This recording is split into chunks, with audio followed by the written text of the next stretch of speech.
Egotastic fun time. We're gonna have a great time. Egotastic fun time. Give me all your money. What's going on, everybody? Welcome to the very first in a very long time end of the year Egotastic fun time thing that we're doing.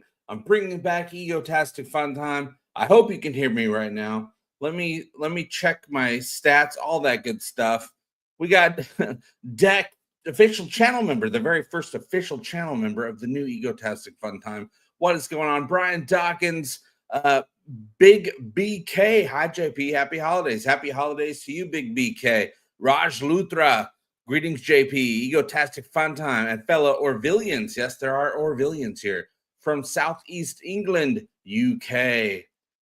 Raj says, hear you loud and clear, JP. Okay, now we know. Now it's time for the Egotastic Fun Time to begin. We're saying goodbye to 2024.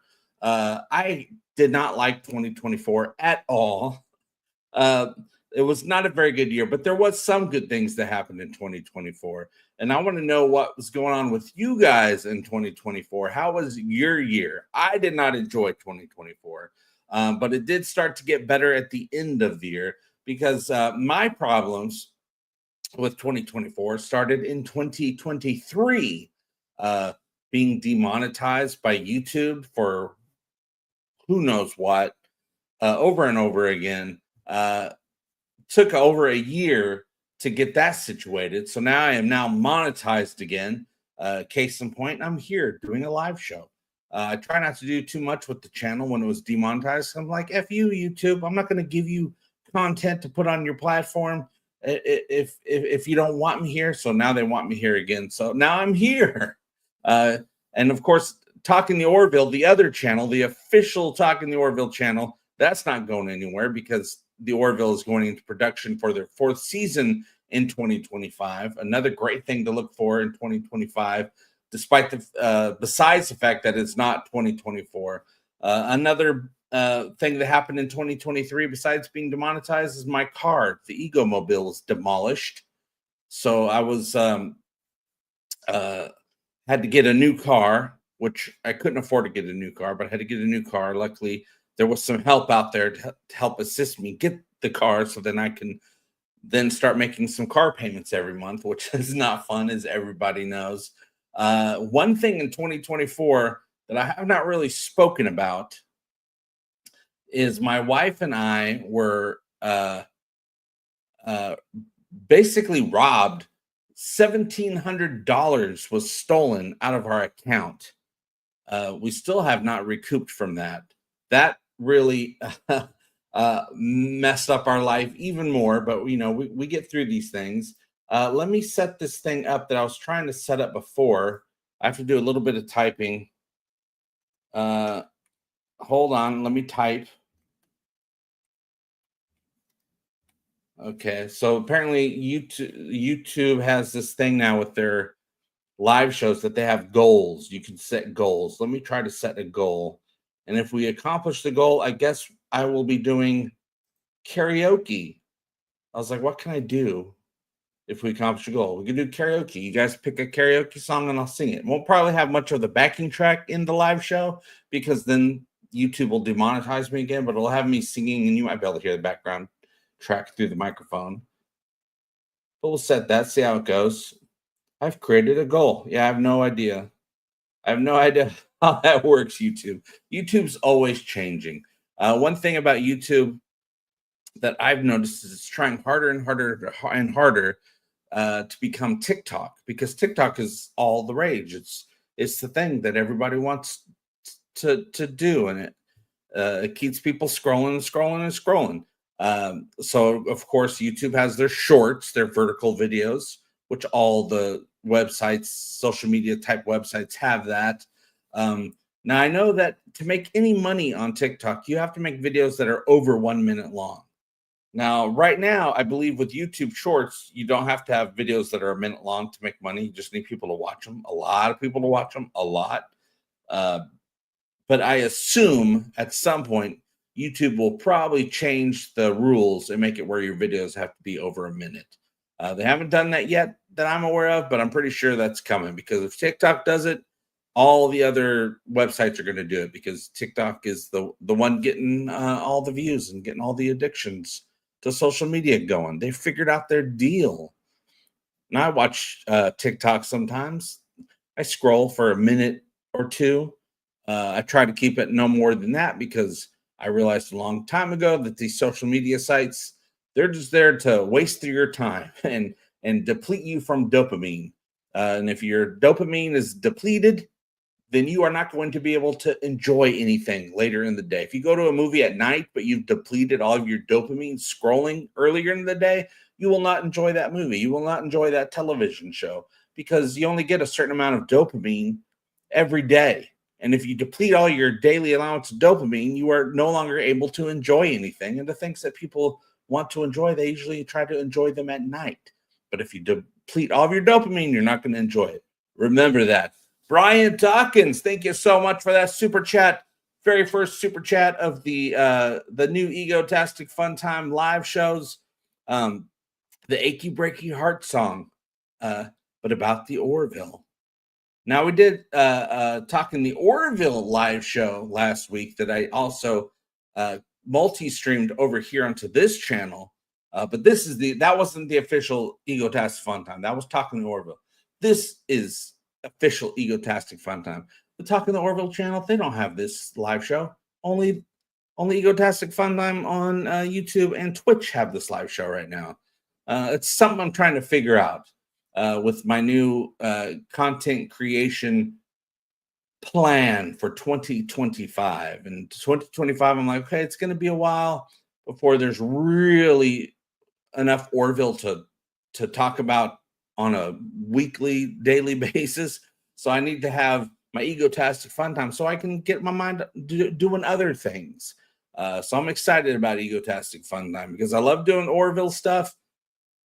But Orville takes a while. There's not always something to talk about. So when there's not anything to talk about, throw up some Egotastic FunTime stuff. And of course, we'll be keeping live shows going throughout the week. Not throughout the week, but throughout the year 2025. I don't have a schedule because I got so many things planned, not only for Egotastic FunTime, but also for Talking the Orville.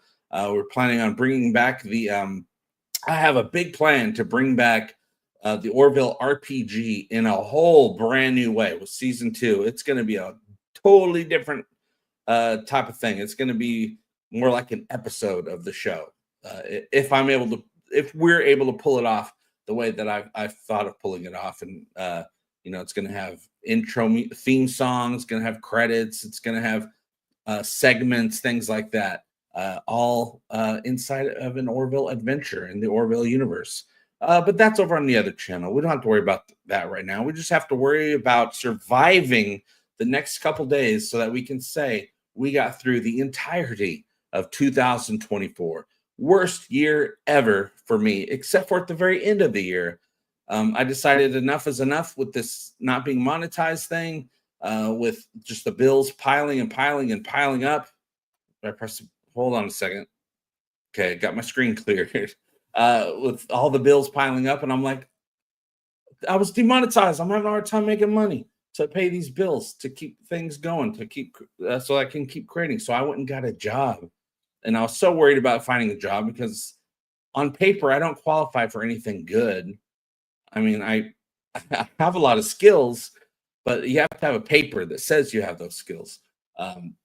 But I did find a job that I like, and it's a job in social media. I'm a social media moderator for one of the big platforms. I can't tell you which platform it is, but it's for one of the big platforms. And for me, I enjoy the company, I enjoy the work, and I enjoy the idea of what I'm doing. I'm moderating. I'm making sure that the internet isn't nothing but penises and vaginas. Because I'll tell you right now, if there was nobody moderating, the entire internet would be nothing but penises and vaginas. And if you're not looking for one of those two things, you shouldn't have to see those things. Unless you're looking for those things. And only sometimes are some people looking for those things, right?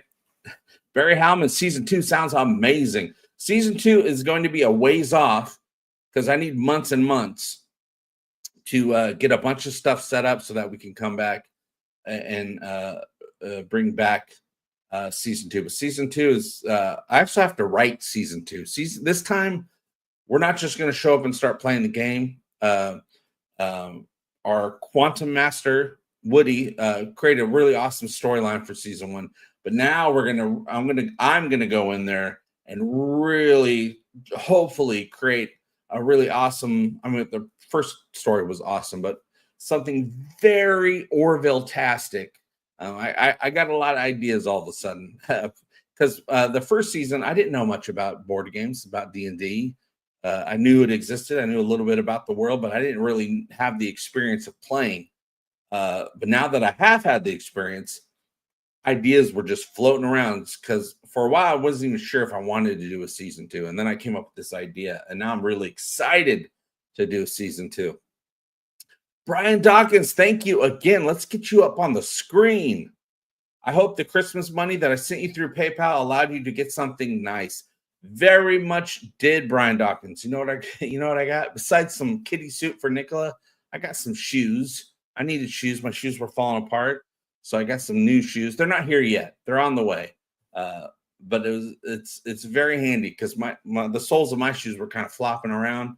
And I'm like, this isn't going to work. So I got a new pair of shoes on the way. And I thank you very much, Brian Dawkins. But also, we got that kitty soup for Nicola. Also, I've been brushing Nicola a little bit more. So she's starting to look prettier and prettier because she's a pretty cat and she deserves to be a princess walking around her kingdom. But yes, thank you very much. And if anybody else has any PayPal Christmas gifts, there's a link, I think, in the description. Dom Klein over on Twitch. What is going on? Sup, JP?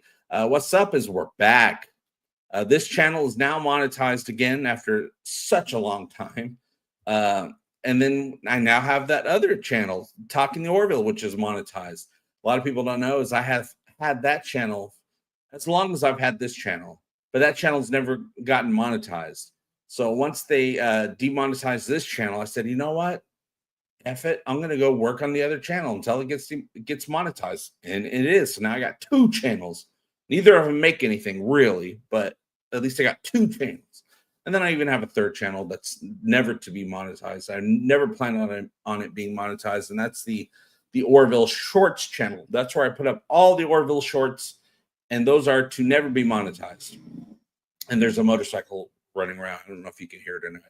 Deck says, JP, the internet overlord. Oh, the internet overlord. Oh, man, you guys, one thing I've learned over the years is, okay, the internet is one thing. But over the years, I have learned social media sucks. There's some good things about social media, but at what cost? There's such a high cost, a human toll that has been taken from social media. And I'm like, you know what? I don't know if it's worth it, which is why I'm happy to be working as a social media moderator. So I'm like, okay, at least I can make sure some of these things that make people depressed or make people, things that people aren't needing to see. They're not needing to see terrorist promotion. They're not needing to see all this nudity unless they're looking for it. And that's a whole different scenario. They're not needing to see threats of violence. And it's not even about seeing this. People shouldn't be, I don't think people should be allowed to just put that stuff out all the time. And people do. But the thing that really grinds my gears about social media is ASMR videos. They're not hurting nobody except for me. I do not like ASMR videos and I do not like mukbang videos. But there's nothing wrong with them except for I don't like them. They're the bane of my existence because they're so annoying. But there's no law against being annoying, is there? John Guy says that job will mess with your psyche. It could. If it was a lot of bad stuff, one thing that I like is, they trained us to be prepared for a lot of bad stuff, but it's usually not. It's mostly just dumb videos. People think they're interesting and they're not. They're just putting up a video about how interesting they are. And I'm like, no, you're not. But it's a pass. Okay, go ahead. You can go ahead and not be interesting on the internet. That's fine. And then just only every once in a while, maybe just a couple times a day, people are trying to get, squeak through their horrible stuff. And so those I'm like, okay, no, I found you, I got you, I got you. But most of it is just boring videos, and that's fine because also that helps me with my content creation. Being able to work in social media means I get to see what everyone is talking about all the time. I'm like, oh, everybody's putting videos up about this topic or that topic, and that allows me to try and stay current on the things that I create. Like, what was it, yesterday or day before? I can't remember which day. I put up that video about the drones. Everyone's talking about the drones right now. I didn't know that until I saw a bunch of videos about it at work. I'm like, oh, everybody's talking about the drones. And I'm like, 2 weeks ago, I saw a video about Amazon getting a patent for a newer drone technology that they want to put out where the drones are bigger and quieter. And then all of a sudden these drones show up and I put two and two together. I'm like, oh, these are Amazon drones. They're not from outer space because they have safety lights blinking all the time. So that means there's regulation involved. Aliens don't have regulations involved. And so I put out a fun video about that. Because also none of my videos are supposed to be taken seriously. The new Egotastic FunTime, the theme is, the logo, the slogan is Egotastic FunTime. It's on the internet because that's where it's located. But also we're usually talking about the internet. Whatever the internet is talking about, I'm going to make a dumb video about it. And the video must be dumb. That's another rule that I have. I go, the video must be dumb. It doesn't have to be true. It can be all filled with lies. As long as the person realizes it's so dumb, I'm probably making fun of with the lies. It's all about having fun. Egotastic FunTime. Barry says, I live in the state that has had the most drone activity. Are you in New Jersey? Because they're here too. I'm in Tulsa and they are in Tulsa as well. My boss messaged over, he was out at Taco Bell at night and they were there, so he took a bunch of pictures with him and he sent us the pictures. But I'm not worried. It's just consumerism. That's all it is. Just another tool of consumerism to take people's jobs. I saw one video that said, yeah, New Jersey has had the most. That's what I've heard. New Jersey. Do they have a big Amazon plant over there? Because I'm sure they're just running tests. Because the big problem with their big push for drones, they first started their push for drones like a decade ago. And then just recently they started doing it a little bit. You have drones delivering stuff, and now they're like, we want bigger drones because people are ordering so much stuff. There's not enough people in the world to deliver all the things that need to be delivered. Like even on my Ring door camera, when Amazon's dropping something off, I feel so bad because the person dropping it off is trying their hardest to do it as quickly as possible. They're running from the vehicle, putting the package on the doorstep, taking a picture of it, and running back to the vehicle. And I'm like, that's sad. It shouldn't be like that. The mailman doesn't run around. Why are these people running around? I know they're not making that great of money, and it's dangerous driving around in traffic all the time. And I'm like, that's sad. So I guess these drones are coming out. And they're like, oh, the drones aren't going to take jobs. I'm like, oh, I bet you they do take jobs away from people because they'll just keep making more and more drones and using less and less people. Right off the bat, it's not going to take jobs. It's going to help. And then eventually it'll take over because that's what drones do. They take over. That's what AI does. It takes over. But I'm sure all these tests are about the hardest thing about these drones is airspace, finding airspace, working out airspace. That's the hardest thing because there are other things up in the air. There are airplanes, there are travelers. You can't have drones getting in the way of that because people will explode and become unalived. And I hate that I have to say unalived because there's no freedom in the world anymore. People think they're free. I'm like, if you're free, why are you saying words? It's one word to replace another word that you're not allowed to say. That's not freedom. So we're not free. I'm not free right now. So it's working out the airspace, and there's a lot of drones and a lot of packages. So they're going to really need to figure that out. So I'm sure all these drones that are flying around, that's just when they're allowed to run their tests, and they're probably done at night so that people can't, see them as well. It's all just to be hidden, you guys.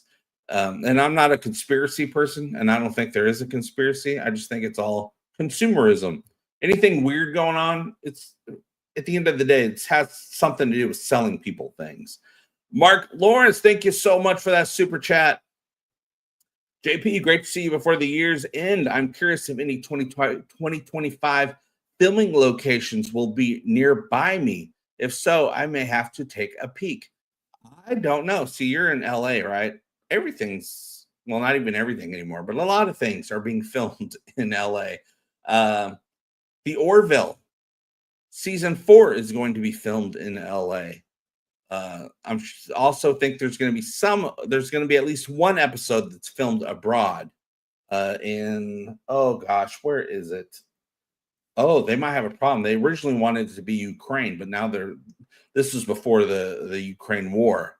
So they might still have to find somewhere else to film it. That's not Ukraine, but it'll be in that general area, I would think.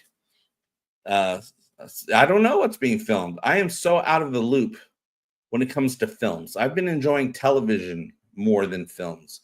And a lot of the films that come out that I am interested in, a week later, they're available on streaming. Even today, Jessica and I were like, okay, after your live show, let's go on a date. Let's go to the drive-in. I'm like, oh, we've never gone to the drive-in. That'd be fun. That's a throwback. And so we looked it up, and the drive-through is closed right now for the winter. And I'm like, oh, that makes sense. Let's go to a regular movie. And I looked up to see what regular movies are out that would be good for a date. Nothing that we're interested in. We don't want to see The Lion. We don't really care to see Mufasa. Nosferatu isn't something we both enjoy.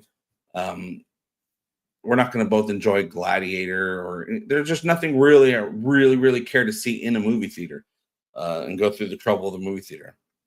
We went and saw Wicked when it came out, and that's a big to-do. I'm like, okay, Wicked was worth going to the theater for. It's a big old production. We saw it in 3D.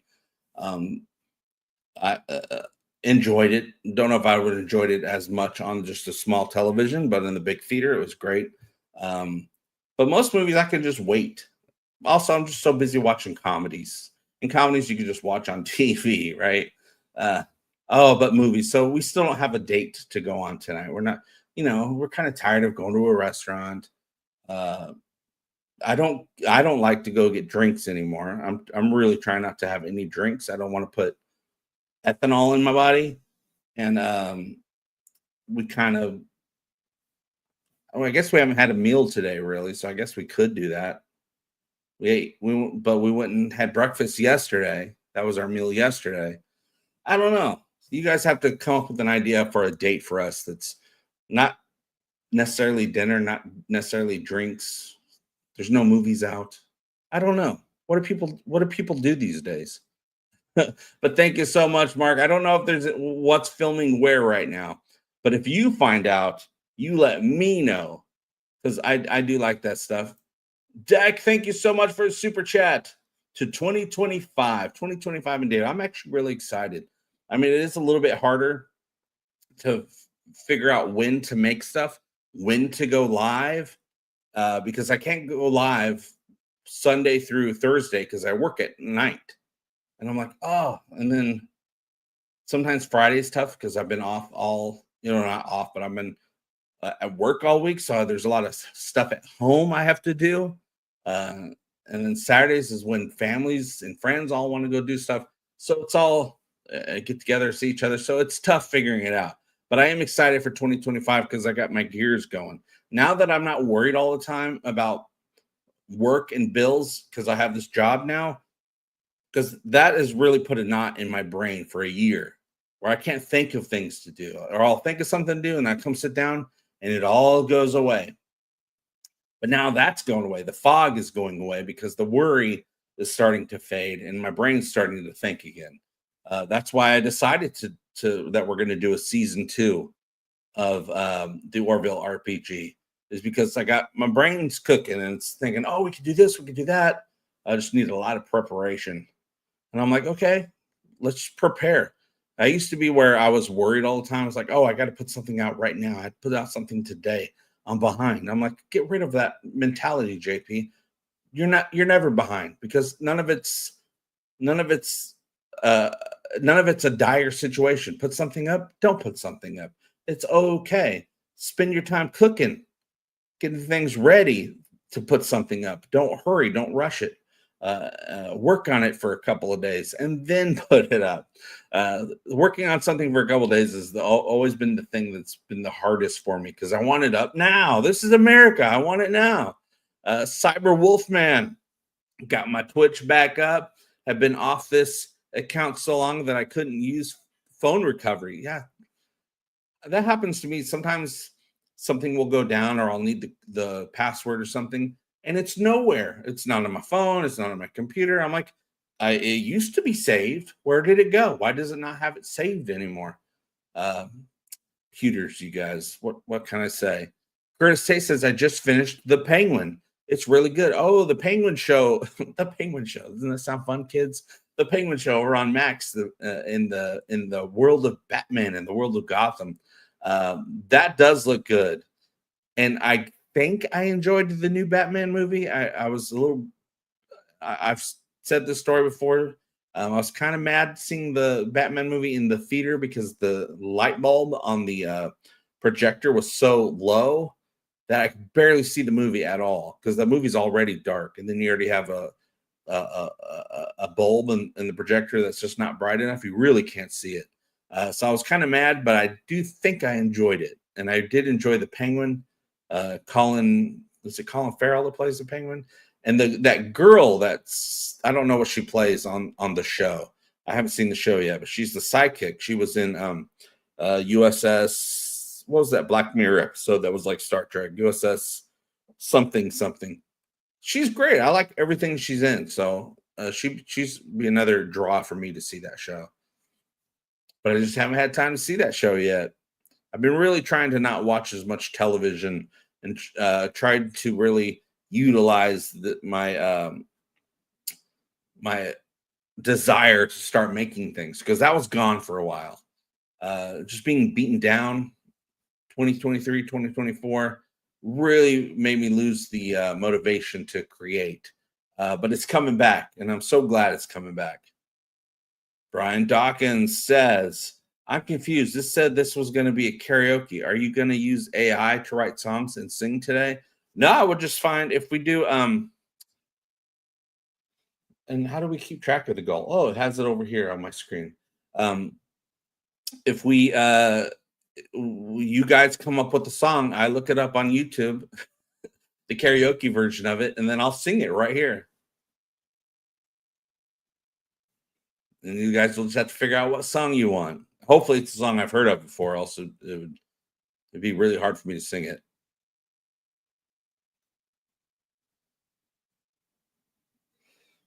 That's actually something, AI to write songs. I've been kind of getting a little bit passionate about the things that AI can do. It all started at work. Our work, we use Teams to chat with each other at work, and Teams has an AI designer where you can have it design pictures and stuff within limits. I mean, it's really got a lot of things it won't make. So that led me to Twitter. Twitter has Grok, which is now free for everybody. You can use Grok up to 25 times within a 2-hour period, and Grok don't care. Grok's got no limits. It'll make whatever you want it to make. And I'm like, oh, I can make stuff with AI and then put it into my Photoshop and then really personalize it. And Photoshop now has AI. It's pretty interesting. And then from there, once I personalize it with Photoshop, then I can put it into a video AI, which costs money, so I only do it rarely. That will then make it like a video, like the character is standing there, and I usually just put smoke in the air or something like that. I try not to have the AI make the character do anything, because then it looks kind of weird. But if it's just standing there and there's action going on behind it, I like it. I'm like, oh, I can do all kinds of creations with that. I can make content with that. So I've been studying all of that recently with the AI and trying to use it morally and ethically. I always have a problem saying that word. Ethically. Using AI to create things that are original things.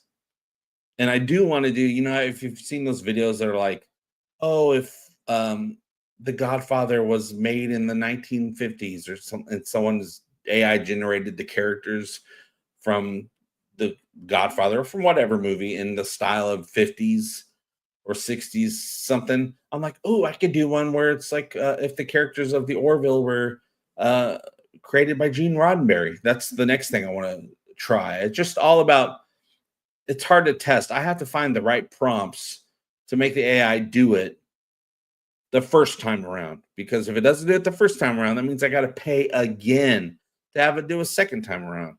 And so I'm trying not to do that because I'm like, money don't grow on trees, right?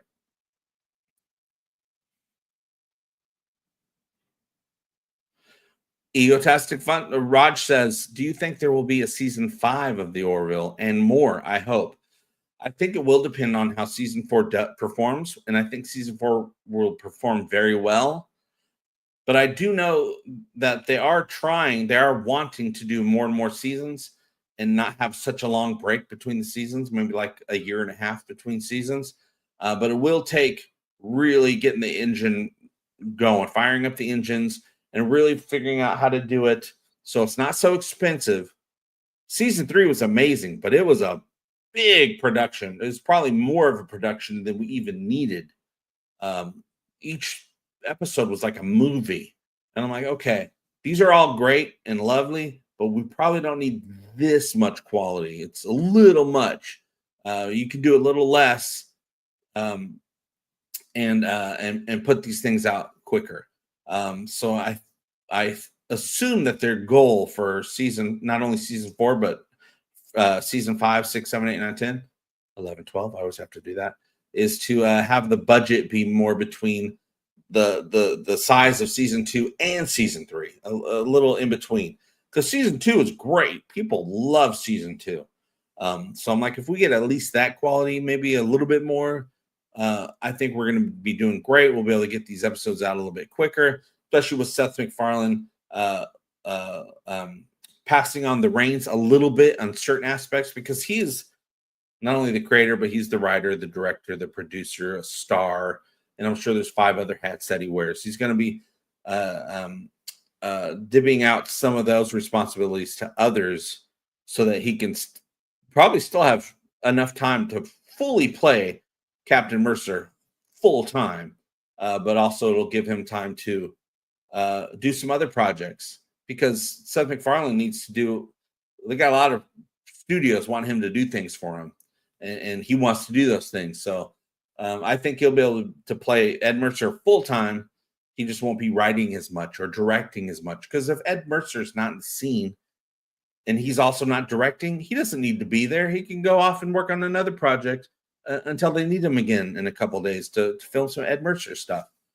So yeah, I'm thinking much more, many more seasons of the Orville, but the audience does have to show up, because at the end of the day, it's a studio project and studios want to make their money back.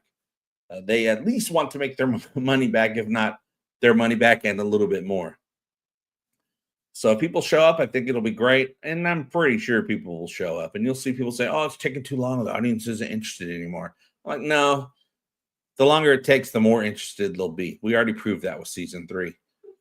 And we'll prove it again with season 4. And then season 5 will come out a year and a half later. Won't be as long.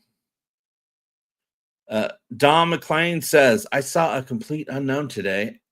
My God, I have fallen in love with the girl in that movie. Oh, the movie Complete Unknown, the Bob Dylan movie with what's his nuts name? He played Willy Wonka. And years ago, I said they're going to cast him as Willy Wonka in a few years. And lo and behold, they did. Because I know things. I mean, I don't know things, but I think of things. And a lot of things I think of become true. Complete Unknown. That's not a movie. I respect Bob Dylan's music quite a bit, but I've never been that interested in Bob Dylan, the person. Anything I've ever seen a Bob Dylan interview or just him at a situation on film, I'm almost like, he seems like a weirdo. He doesn't seem like someone you can talk to. So I've never been interested in him, even though he got a great music career. He's put out some good ones. No, I have not watched Lower Decks this season. I have it available. I have Paramount Plus for a couple months. They had a Black Friday deal where it's like 2 or 3 months for 99 cents a month. I'm like sold. So I've usually mostly just been using it to watch Ghosts because I love the show Ghosts. Love that show. Just they just had a Christmas special. It was two-parter. It was so fun. Uh, but I'm like, oh, I like Lower Decks, and I do have Lower Decks available. I should binge Lower Decks. I do know they just finished their final season, which is sad they have a final season. Brian Dawkins, because the show is fun. I've always appreciated the super hardcore Star Trek nerd humor of the show. Brian Dawkins, once you've had caviar, a hot dog is not. Oh, once you've had caviar, a hot dog is not enough production value. They put into series 3, spoiled us. It is sad Resident Alien is getting a budget cut. I think Resident Alien could probably get away with a budget cut because there's so much practical stuff going on that show. But yeah, the Orville, I mean, season 3 was on par with a Star Wars film. There was so much crazy effects going on in that show. But go back to season 2, go back to season 1. Amazing stuff going on, and they didn't have the huge budget. So I think they might have learned that, we have this huge budget and we used it and we did some great things with it, but we might not need all of this budget to put out a really amazing season of the Orville. So, I mean, I could watch episode 1 and be totally enthralled at the same level of a season 3 episode. So I'm like, okay. It's really what's great about the Orville is it's about the people. We love the people. We love the ideas that are being thrown around on the show. It's nice to have those super pew pew effect scenes, but they could probably get away with some, lesser stuff. Maybe have a bottle episode, something like that. Yeah, Lobo says Ghosts is fun. Ghosts is fun. I love the idea of the Ghost universe, and it can do some really goofy stuff on the show and have it be fun. Whereas other shows, they do something goofy like that. It's like, oh, that's cheesy. But on Ghosts, it works. And even the main character, Sam, I can't remember her real name, but Sam, she had to play the character of Nancy, who's a very she has a personality that people can identify. So Sam had to play the character of Nancy, and she was amazing at it so much. I was like, that's hilarious how good she is at that. And that was just fun right there. But if you guys don't watch Ghosts, I highly recommend it. It is such a unique ghost idea. The original one from the UK is also really great. And what's great about the UK and the US versions, similar to The Office, you can watch them both and get different things out of them. They're different stories. So I recommend both of them. But man, the American one has gotten so good. Barry Helma says, "Oh, I got the deluxe guide to the Orville for Christmas, JP. I have the actual. You have to actually start reading it. The first 10 pages, you will be enthralled. You will learn so much about the Orville universe in the first 10 pages. I have the digital version. Dark Horse sent me the digital version. I do want the live, the physical version. I really want that fold out of the schematic of the ship. They said they were going to put me on a list to get an actual physical version, but I don't know if that's the deluxe version or not. I would love to have the schematic of the ship right on the back wall over here. Yeah, Resident Alien is good. I am way behind on that show. I watched the first season like twice, but I have not watched any additional seasons as of yet, but they are on the list. Hey, Egotastic FunTime, best theme song on YouTube.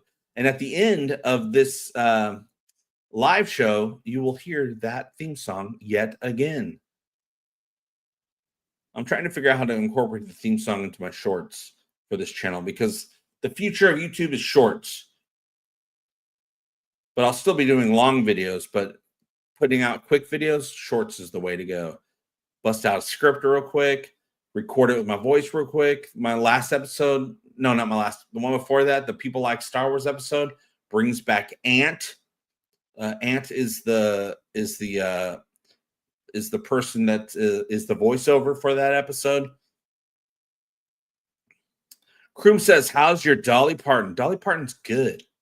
You know what I want to do?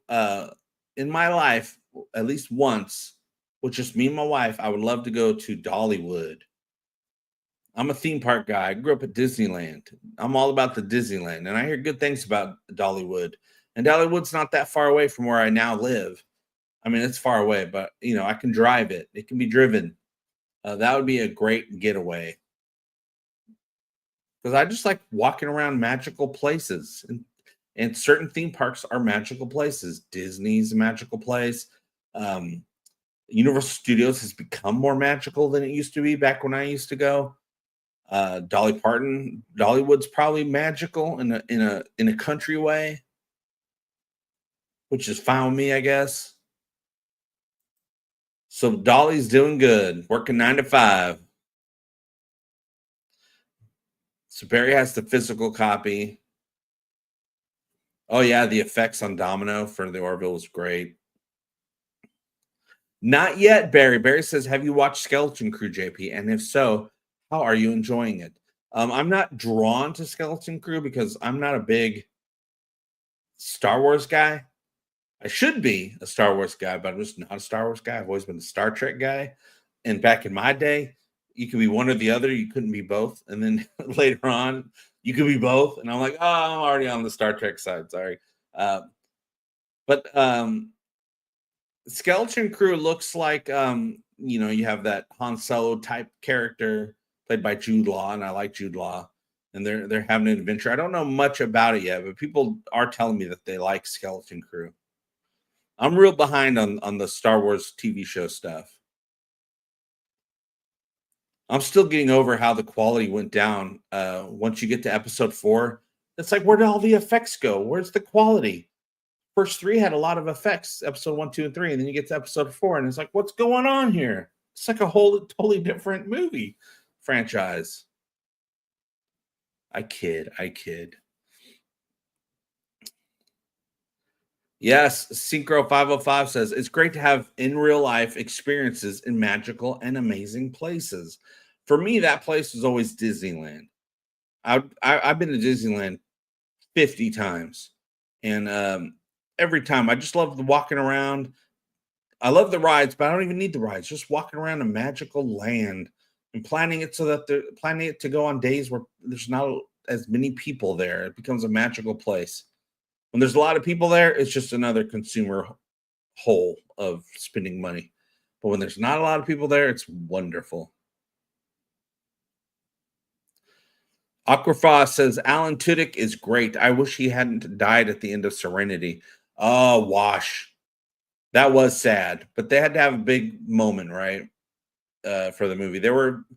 They felt lucky to even have a movie. And one thing I loved about the movie is that even if you never watched Firefly, you can watch the movie as if it was a brand new thing. And then people that were already familiar with Firefly, they can watch the movie and get a whole other experience out of it. Yeah, Josh Whedon did a great job with that. I've met Alan Tudyk. Very nice man. Very nice man. It was a long time ago when I met him. I ran into him at the mall. And just chatting for a little bit, and then I said, oh, by the way, I'm a big fan. And he was very nice about it. He was very, like, at least he's a good actor, so he at least acted like he was very touched by that. Synchro 505, Jude Law does a good job in Skeleton Crew, but it's too much for kids for me. That was kind of my thing. I was like, oh, this looks like it might be for kids, and not just regular kids. Anakin Skywalker kids. And don't get me wrong, I have a soft spot in my heart for Anakin Skywalker, played by Jake. It was Jake something, right? Because he looked like my little brother. And that was the only reason. But otherwise, I'm like, it's kind of like you know, episode one's almost like for kids, except for all the parliamentary stuff going on. So that's my only drawback. But sometimes I like kid stuff. Sometimes I do, but sometimes I don't. It's not usually what I go for, but every once in a while something will come along. Like I watched that movie Nutcrackers. It's the new Ben Stiller Christmassy movie, and it's about kids. Um, but it has some adult humor in it. And I was like, oh, good. It's a movie about kids. And then they won me over, and I'm like, oh, these kids are fun. But I always have to try something first before I know if I'm going to like the kid aspect of it. But I do like Jude Law. Like Curtis Tate says, people used to like Star Wars. A lot of people still do. And I don't even know if they like Star Wars as much as just like playing in Star Wars. Because a lot of people just like playing in the Star Wars universe. I'm like, do you even watch Star Wars? Do you even know about it? They're like, no, but I like wearing the costume and I like playing in the universe. I'm like, okay. It was in the 90s that I started becoming disillusioned with Star Wars just because it was becoming way too consumer centric. There were so many products on the shelves for Star Wars. And this is back when there was only 3 movies. The newer ones hadn't come out. The prequels haven't come out yet. This is just the the original movies, which they were bleeding dry the excitement for Star Wars, and then the prequels came out, and so it got all refreshed. But it came to the point where I'd go to the grocery store and I'd see Yoda on a bag of chips. I'd see R2D2 on a carton of soda, every shirt, and so I was like, oh, this is just for selling stuff. At least that's what I came up with back in the 90s. And then they came out with some new movies finally. And I'm not super pleased with the prequels, but there are some moments of the prequels that are enjoyable. There were some moments of the new trilogy that were enjoyable, but they're nothing that I think about after the fact. Or if I see some Star Trek or just some regular sci-fi or even the Orville, I'm thinking about it after I watch it. Like that new show, I still think about it. Dark Matter. It's a sci-fi show on Apple. It's newish. I guess there's that other Dark Matter show, but this is a newer one. It's all about multiverse and stuff. And it starts off really quaint and regular, or just a regular thriller for the first 3 or 4 episodes. And then all of a sudden they start throwing effects into it. And all of a sudden you're just seeing some crazy stuff happen. And I'm like, oh my God, this is amazing. And you have to really wrap your mind around multiverse situations. And then it gets to the point where you're watching the show and your brain's hurting because you're trying to keep track of what's going on. I loved it. It was so good. I still think about it. I don't know if they could do a season 2 of it because I felt the story was closed at the end of the finale. I'm like, well, I don't want them to start a new season from this point. So has to be the end. But you never know with TV. It's about if they can squeeze a nickel out of something, they're going to squeeze it. But no, there are things about Star Wars that I appreciate, but I never really get that into it. I usually like some of the video games more. Force Awakens. I love the Force Awakens. I really enjoyed those games. I enjoyed the first, was it Battlefront? Well, there's the original Battlefront from 20 years ago, and then they had the new one a bunch of years ago, and then they had Battlefront 2, which I couldn't finish. I couldn't get through that one because it got to a point where I couldn't get past a certain area. And so I was like, I got frustrated and said, okay, F this game. What's the other one? The Jedi, the Jedi, the newer, they have 2 Jedi games. I played the first one and really enjoyed it, but I got stuck on that one too. And I said, F this game, but I got pretty far into it. Force Unleashed. That's exactly it, Lobo. Not Force Awakens. That's a movie. Force Unleashed. I enjoyed Force Unleashed. They finally had a they created a an AI system where you can do force powers, and it was great. It was great. Fallen Order and Survivor. Yes, I've played much of Fallen Order. I did get to a point where I couldn't get past a certain part, so I said, "F it." I got things to do, but I did enjoy Fallen Order. Groot. Groot versus Baby Yoda. I think Groot wins. For me, Groot wins. I love Groot. I am Groot.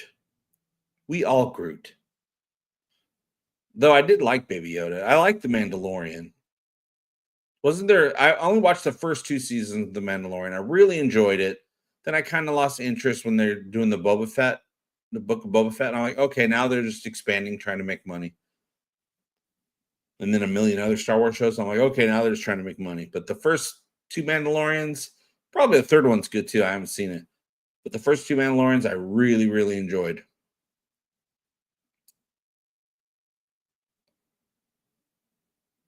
Yeah, a lightsaber is a glorified glow stick. I saw a video of somebody that made a lightsaber, like a real one, but you have to have it attached to such a huge backpack full of gear to make it work. It's more like a proton pack that's a lightsaber. And I'm like, okay, not worth it until you get rid of all that junk. Just like with VR, VR was great, but it had so many cables and stuff. I'm like, no, I mean you can do it wirelessly now, but it's a whole other thing you got to buy. And I'm like, oh, I bought this other VR. I bought PSVR, which is great, but also sucks at the same time.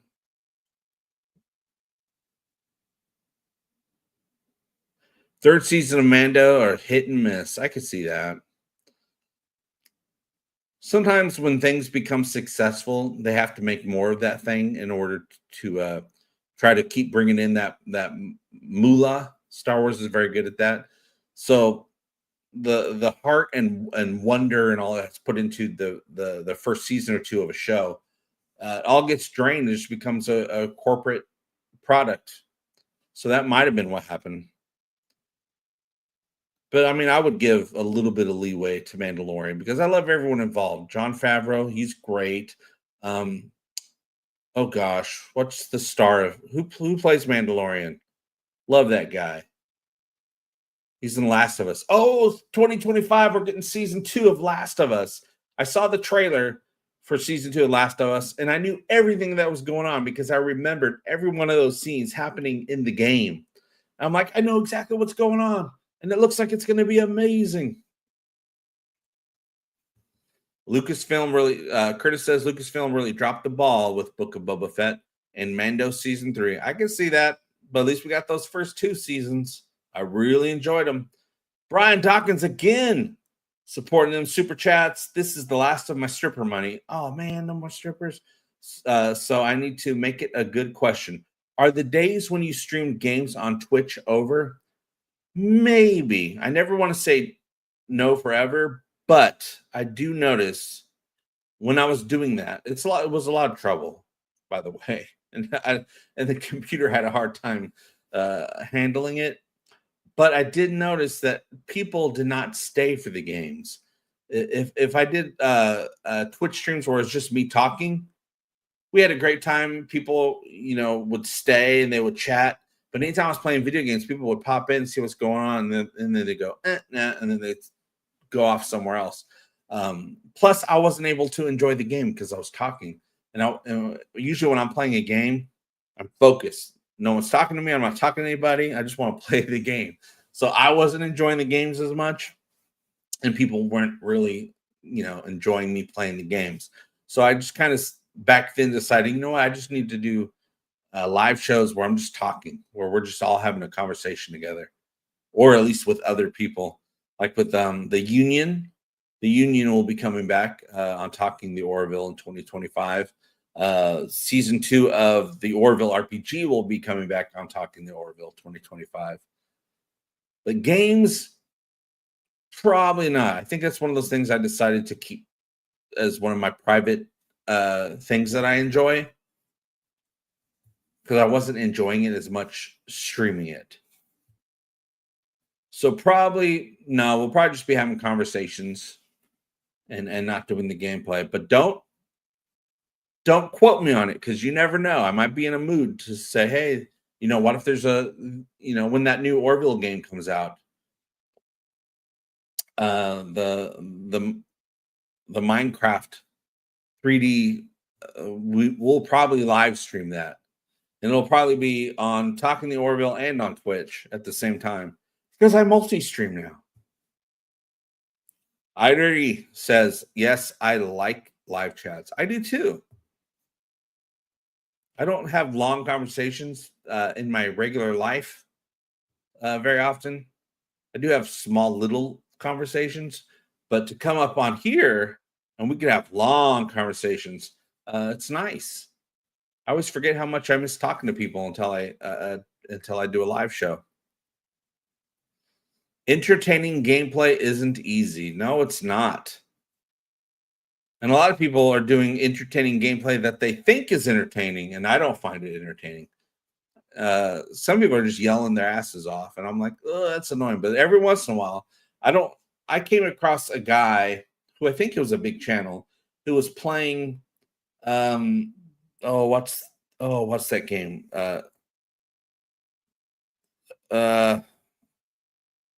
Last of Days, is that it? Yeah, Last of Days. Anyway, he was playing a full playthrough and he didn't know anything about the game. He has multiple episodes because you can't do a full playthrough of a game like that in one episode. And I really enjoyed it. I watched him at least through halfway through the entire game, through the entire campaign. And I enjoyed watching him discover what the game was about. He didn't know there was going to be hordes. I mean, he came across some little mini hordes and he's like, oh my God, this is crazy. I can't believe this. And I was watching it and I'm like, no, you have no idea, man. That's nothing. That's like 20 zombies after you. No, they get into the 1,000 mark coming at you at one time. And then when that happened, his mind really got blown. I enjoy stuff like that. Brian Dawkins says, I hope you make your goal today, JP. I'm sorry I can't get you over the goal line. That is okay, Brian. Absolutely okay. You are a huge supporter of this channel. And you're going to see me do karaoke sometimes anyway. I'm always singing. Songs. Should I sing the song right now? It's been a long road getting from there or here to there or there to here. Is it here to there or there to here?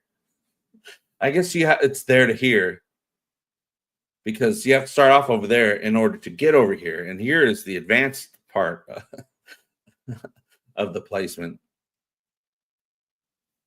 Dex says, speaking of games, I wonder how Elise is getting on with the Orville game. Can't wait. I do plan on interviewing one-on-one, Elise one-on-one. She's a great person. She's great to talk to. She is part of the union, which will be coming back in 2025. I'm just waiting for the Orville to have a little bit more to talk about, because otherwise it's just a lot of us, talking about what little we know, and without being able to show any proof of it. That's the one thing I have a hard time with. Always had a hard time with talking to Orville. I'd find something out, or they would tell me, just so I could tell you guys. But there's no actual proof out there except for me saying somebody told me, and I'm not going to tell you who tells me things, because then that breaks a whole trust that's there. And so I'll tell you guys some information, but then there's no proof of the information for months and months and months. And then, it makes me look bad for a while, and I have to keep dealing with, and I get real personal with stuff. Anytime someone says, oh, you don't have no proof, this is that, I'm like, yes, I do. I just can't tell you. But if you saw my proof, if you saw what I had, which I'm not going to show you over the internet, if you were here, I would bring it up on the screen and you can see it for yourself. And then you would bow for forgiveness. But I'm not going to do that. So I get real I take things personally when I shouldn't. But it gets to me when I find something out that's true, and I have to wait forever for other people to get that information as well. And it just makes me feel bad and look bad. So I'm just like, you know what? I'm going to wait till the Orville has something to talk about, and then I'll bring everybody together and we'll talk about it. I got to stop being in a rush. When you get into the YouTube game, the content creation game, and you're competing against people with tons of resources or computers and algorithms. You get on this kick where you have to put something out over and over and over again. And of course, we have that whole YouTube guru machine that's working all the time, telling you, oh, you just got to do more. You got to do this. You got to put out, 50 pieces of content a day. I'm like, no one can do that. Don't run yourself ragged for these things. Do it when you can do it. And so I'm trying to teach myself that. Don't be in a rush, because I hate being in a rush. It puts so much stress on my brain, and I got to be cool with my brain. I mean, I'm a stroke survivor. It was a long time ago, but I survived a stroke, so I have to be careful with that stuff.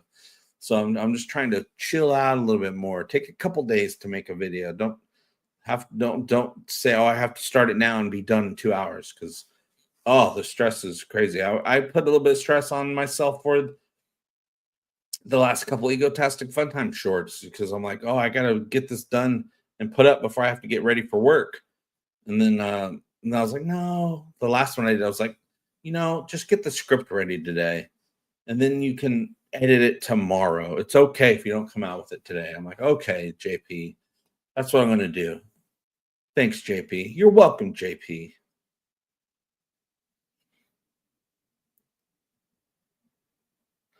Willis, what's going on? So I haven't seen you since you got married. Oh, that was 2 years ago.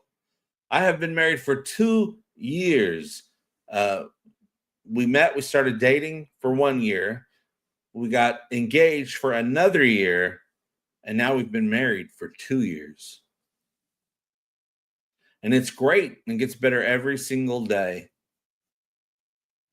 We are the bestest of friends. When I'm done with this live show, I'm going to go see my best friend. We're going to go figure out what we want to do.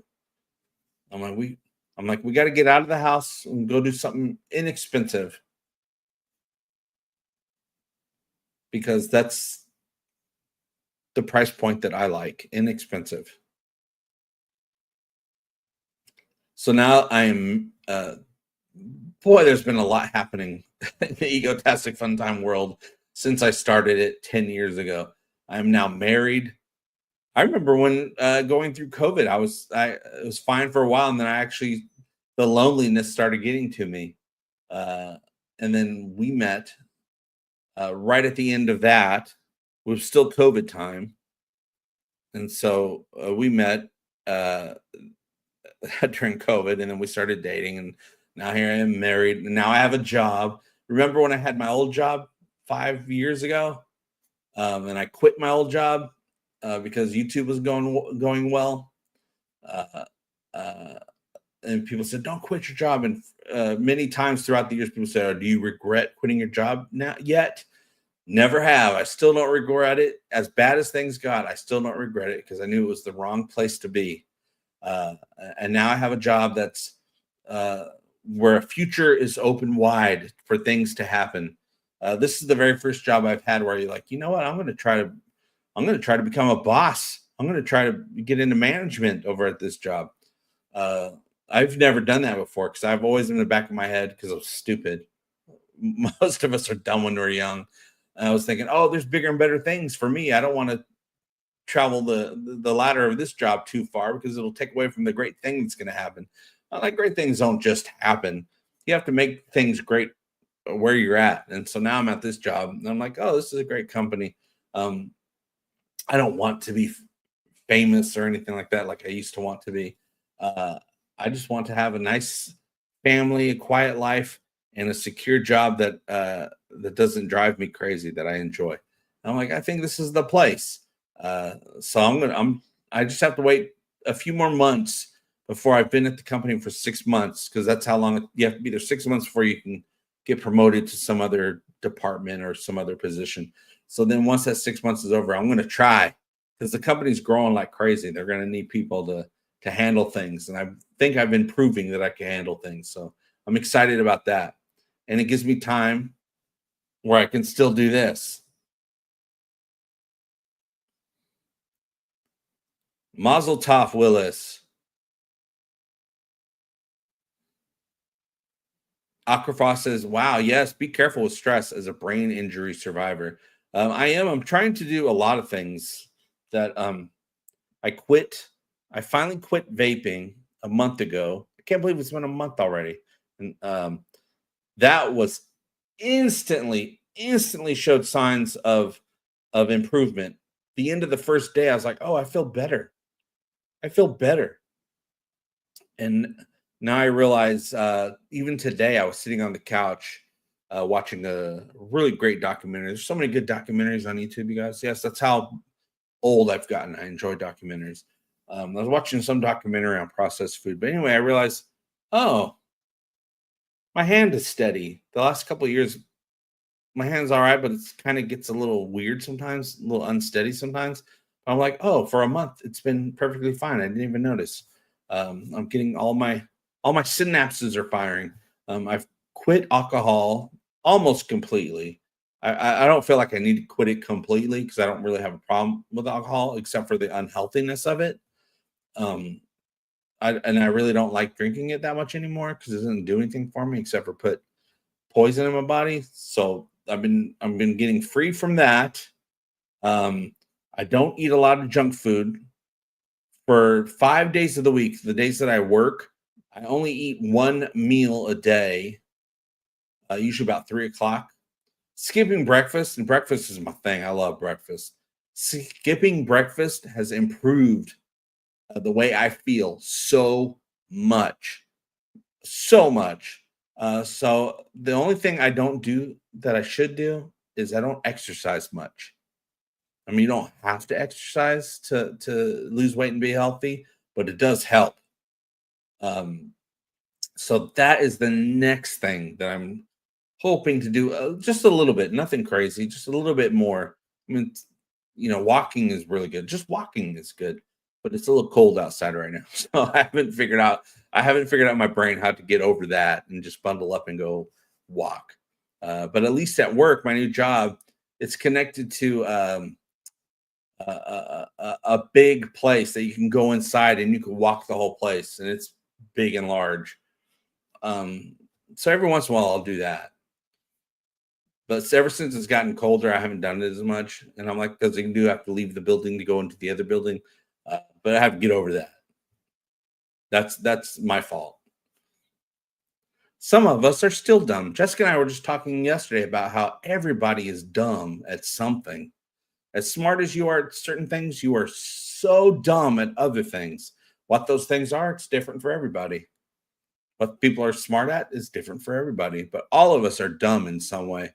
Willis says, I quit smoking about 25 years and went to vaping for 30 days. When the vape died, I just didn't replace it. That's good. That's the perfect situation because I switched to vape years ago to stop smoking and it worked. I was smoking, a pack a day, which is too much.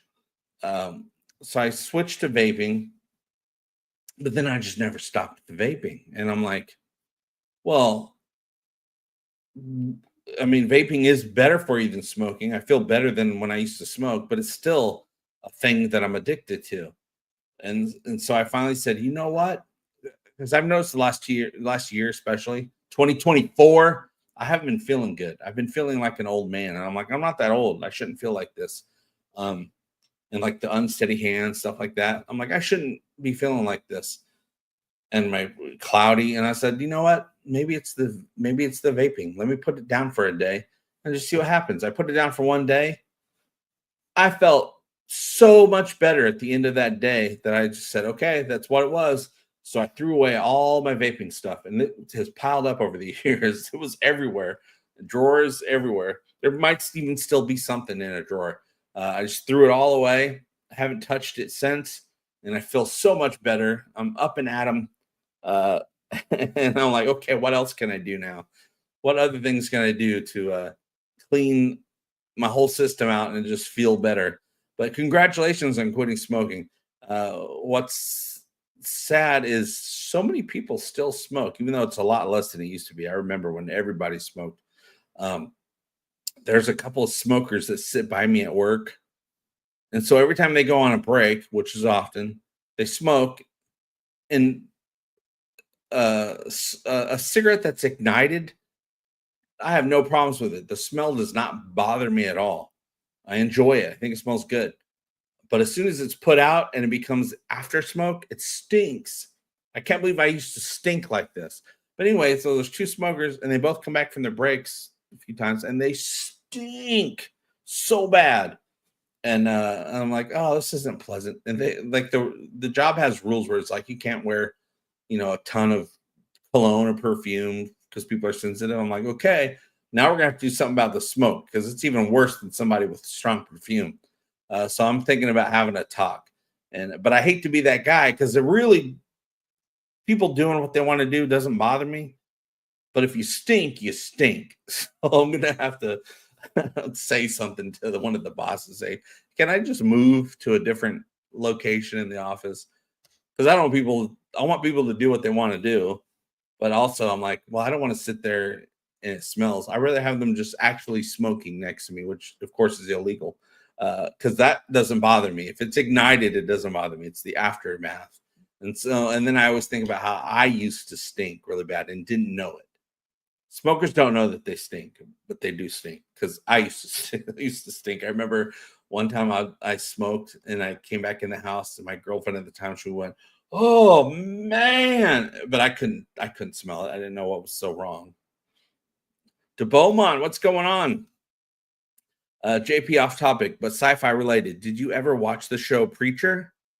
I watched a couple episodes back when it first came out. I've been binging it. I like it. Also, been watching Resident Alien, binging, of course. What are your guilty binge pleasures? Ooh, there's sometimes I binge What We Do in the Shadows. It's been a while. I just finished the final season. Didn't binge that because the episodes are coming out every week, but I have binged all the other seasons, and I'm sure I'll do a new binge. Um, the show I've binged the most in my life is Parks and Rec. I binge that over and over and over again. I have for years. I've seen every episode 100 times. Sometimes I'll binge The Office. I used to not be that big of a fan of The Office. I liked it, of course, but I liked Parks and Rec way more. But now that they have the Office fan episodes, I have binged every one of those seasons, and I enjoyed it the entire time. I was like, I still don't enjoy the show as much as Parks and Rec, but I do enjoy the show quite a bit. And of course, so many quotable lines and moments from The Office. Um, if you're not using The Office gifs on on your social media, I don't know what you're doing. Uh, but The Office, sometimes I'll do Brooklyn Nine-Nine. I'm usually binging comedies. I'm usually binging comedies. So Parks and Rec all the time. The Office once in a while. Brooklyn Nine-Nine once in a while. I have binged Superstore a few times. There's the new show Saint Dennis, which is from the makers of Superstore and has some of the same actors from Superstore in it, except for it's a medical comedy. It takes place in a hospital, and that's been funny so far. But I'm sure it'll get better and better, just like Superstore got better and better as time went on. A lot of these shows they're okay at first, and then they get better and better after a season or two. Usually, once they move away from whatever the location the place is supposed to be in, like with Superstore, it didn't really start getting better and better until they moved out of the store, went to somebody's apartment or house for an episode, and then they come back, and then it's breathed new life into the show. Parks and Recreation, the same thing. For the longest time, it was mostly taking place at the government building, and then once they started moving out and away, it started getting better and better. The Office. Oh, the best episode of The Office takes place at Michael's condo. That's like the best episode of almost any television ever. Is the Mike's condo episode where him and Jan get into a fight. That was so great.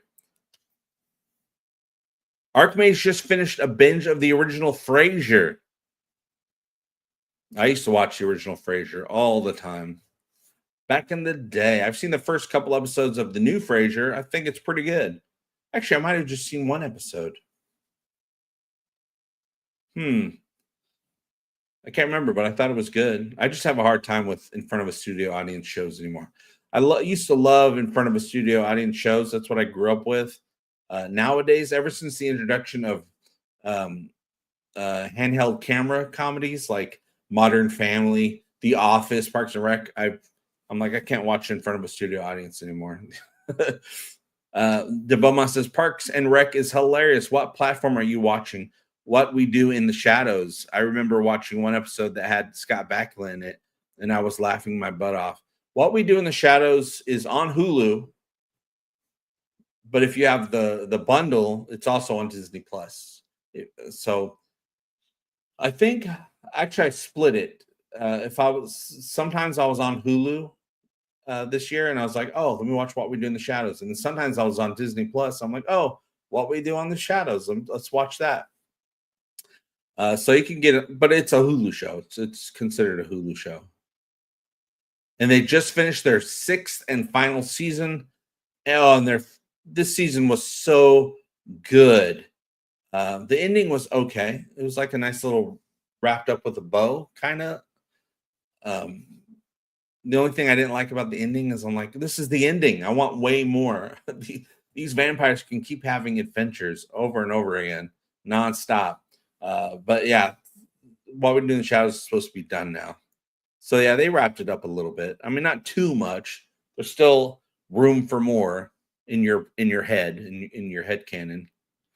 All right, Aqua Frost, thanks for stopping by for the final the first-ish and final Egotastic FunTime stream of the year, because the next stream will be in 2025.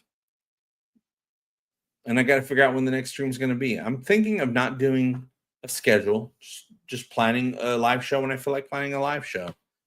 Because still got to do Talking the Orville live shows. I got to do videos for not only Talking the Orville, but for Egotastic FunTime. But I'm like, you know what? The Orville isn't really. We could always talk about the Orville. Putting out videos is rough right now because it would just be the same thing over and over again of, oh, the Orville is coming out with a new season. There's no proof of it, but they are.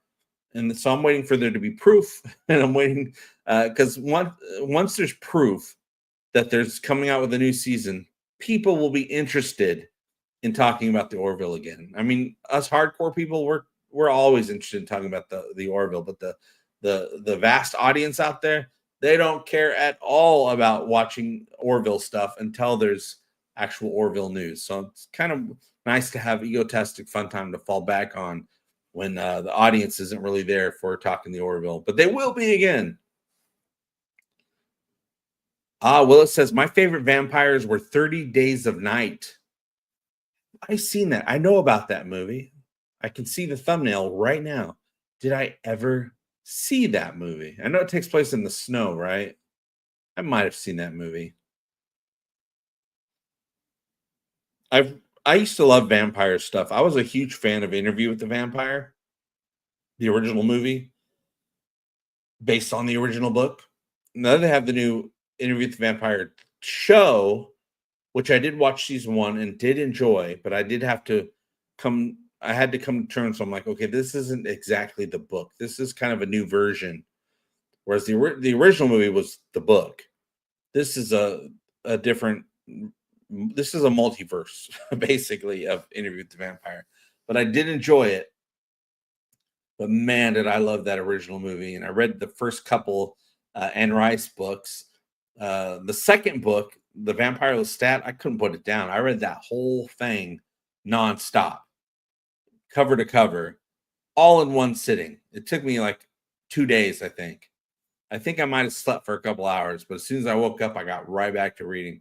Love the Vampire Lestat book so much. And then I think it was Queen of the Dam where I got tired of, even though Anne Rice was a great writer, or is she alive still? I can't remember. Is a great writer. I was like, okay, this is starting to get too flowery, too many words to describe a curtain. I mean, this is 2 pages of describing a curtain, so I was getting over it. But I still loved the movies. So I always like vampire stuff. I still do. I think I love zombie stuff even more now. But I like day one zombie stuff. I like it when the zombies just happened and people are got to figure out what's going on. I don't like Even though I love 28 Days Later, it took place a month later. The only good thing, the thing that saved it for me was the guy woke up in the hospital not knowing what's going on. So I'm like, okay, that's great. Um, the sequel, 28 Weeks Later, I enjoyed, but everybody knew what was going on in that movie. I like it when people are trying to figure it out and trying to figure out how to survive and don't know what's going on. That's why I got tired of The Walking Dead. Oh, I love The Walking Dead, but after a couple seasons, I'm like, they don't know what's going on.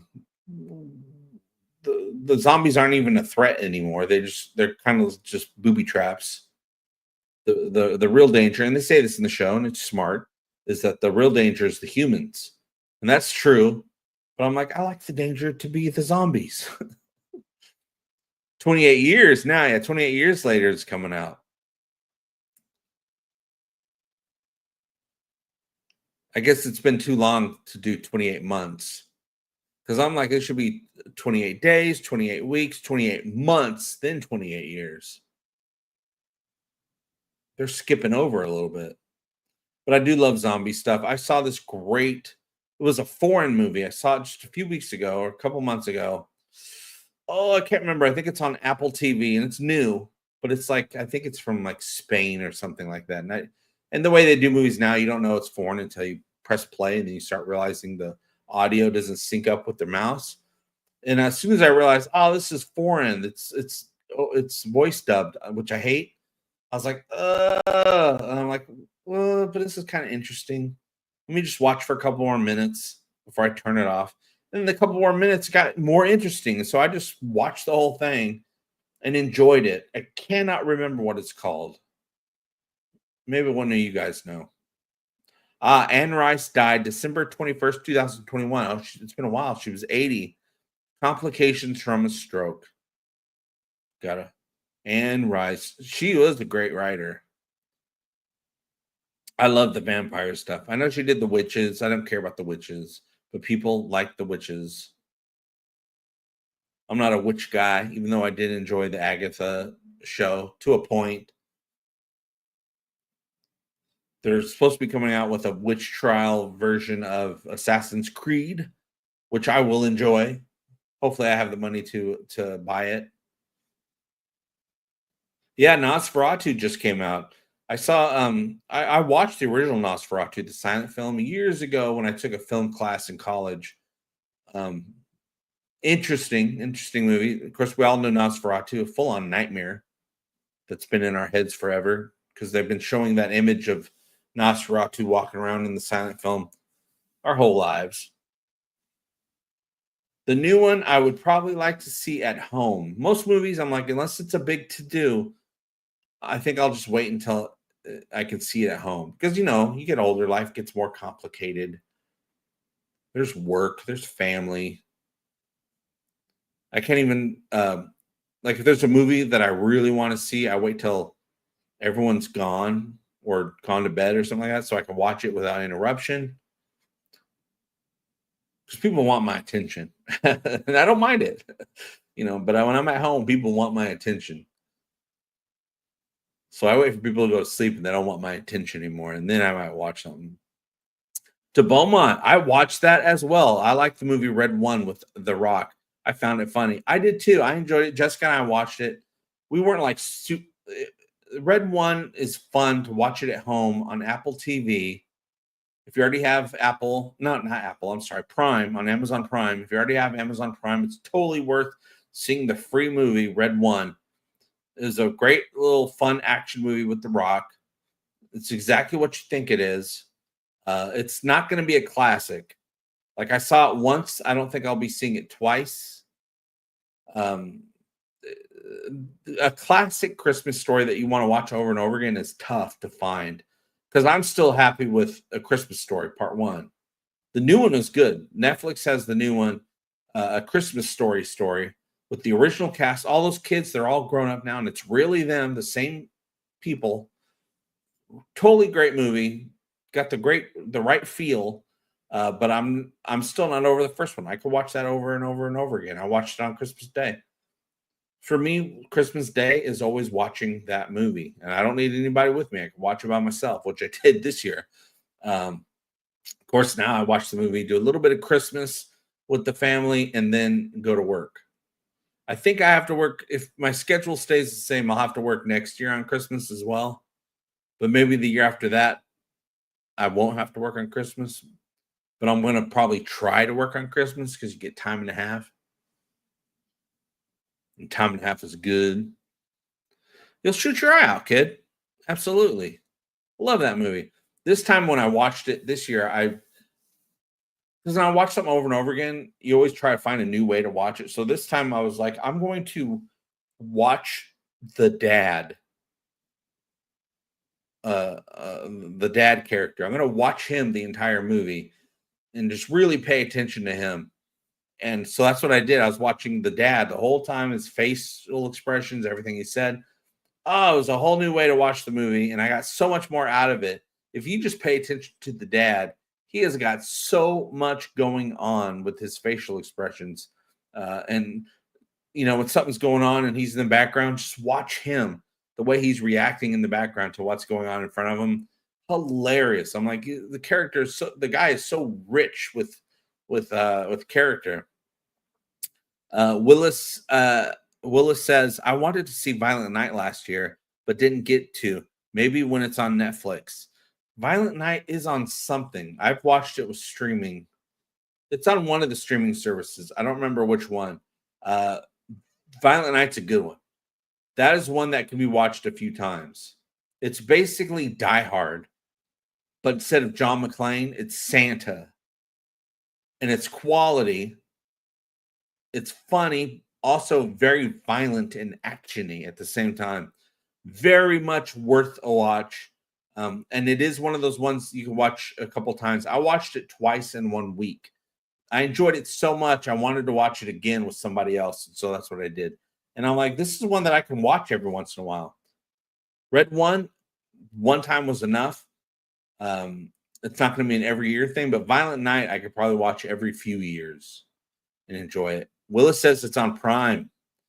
But yeah, I recommend Red One. I really recommend Violent Night. And I also recommend Dear Santa. It's the new Christmas movie with Jack Black called Dear Santa. A kid writes a letter to Santa because the kid's life is whatever it is. Oh, I can't remember. My parents are breaking up, or I'm sad. So he writes a letter to Santa, but he's dyslexic, so he accidentally writes Satan instead of Santa. So he mails the letter to Santa, but it ends up going to hell and arriving to Satan. And so Satan decides, Satan shows up to the kid's place pretending to be Santa Claus. And it's all a ruse to try to trick the kid into signing over his soul. It's fun. It's fun. It's a fun movie. Post Malone is in it, which was weird, but he was fine and he was good in it. I mean, he's just a little part. He's playing himself. He's playing Post Malone. And that's a fun scene. But it was fun and it had a great ending to it. And it was funny. It's not like the greatest movie ever, but it's definitely worth a watch. I can't remember. I think that one's on Paramount Plus. So that's the thing. It's hard to recommend things to people anymore. You watch something great that you really liked and you try to recommend it and you can't remember which of the 20 streaming services it's on. So I'm always like, I think it's on Paramount. I think it's on Netflix. I think it's on Hulu. Entertainment is no longer a communal experience. They're making it very hard to have communal experiences with some of this entertainment, you guys. Oh yeah, Brian is looking forward to Popeye the Slayer Man. Yeah, now that the patents are closing on a lot of different IPs, really old IPs like Mickey Mouse, Winnie the Pooh, Popeye. Every time one of these patents for these IPs close and become open again, people are making horror movies about these things. Eventually, there might be a horror Superman movie, though they've probably redone Superman enough times where the patent it'll probably be another 100 years before the patent runs out. Let's go, Popeye the Sailor Man. Dom says, yeah, it's a fun home watch. Yeah, to Beaumont. Dear Satan has Jack Black in it. Yeah, it's on Paramount Plus. Winnie the Pooh of Blood and Honey. I wonder what other characters are about to become ripe for horror poaching. That's what you call it, the horror poaching genre. Curtis says, I remember when we had just 3 TV networks and we liked it. It was fine, wasn't it? And at midnight they went offline. They play the national anthem and then go offline permanently until the next morning. I remember a little bit of those days. We had more than 3 channels, but it wasn't much. Of course, there's CBS, NBC, ABC, PBS, which I watched a lot of PBS when I was young, a lot of Sesame Street. PBS is also where I discovered, in the very early 90s, I think it was, I discovered Red Dwarf. They would play Red Dwarf every once in a while. PBS is also where I discovered Mystery Science Theater 3000. PBS had some good stuff going on, but you just never knew when it was going to come on or come on again. They just had some random stuff on there, but I loved me some PBS. And then they came out with Fox. I remember all of a sudden there was Fox. I remember there was UPN, which then they had WB, which I think then UPN merged with WB and became CW. There's been a lot of changes, but I remember having the old TV with the antennas, and if you wanted to change the channel, you had to bring out the pliers and change the channel because the knob was broken. Willis says, I watched educational programs on PBS. Me too, all the time. Reading Rainbow, I loved Reading Rainbow. Sesame Street, Mr. Rogers. Now I watch this stuff on YouTube.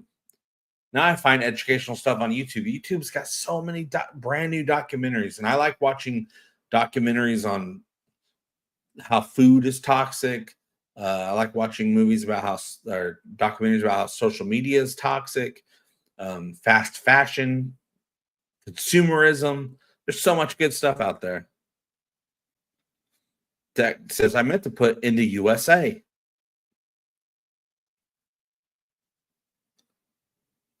Yes, aluminum foil on rabbit ears. I do remember that. A lot of people don't realize you can use rabbit ears on your HD TV and pick up HD TV channels.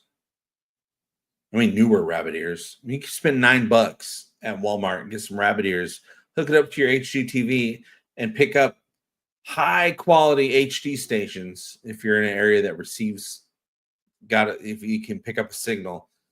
And the HD is even higher quality than cable because it's uncompressed.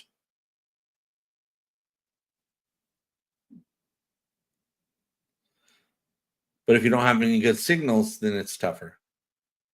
But there are some neighborhoods where I live that have amazing reception, and then there's other ones that don't.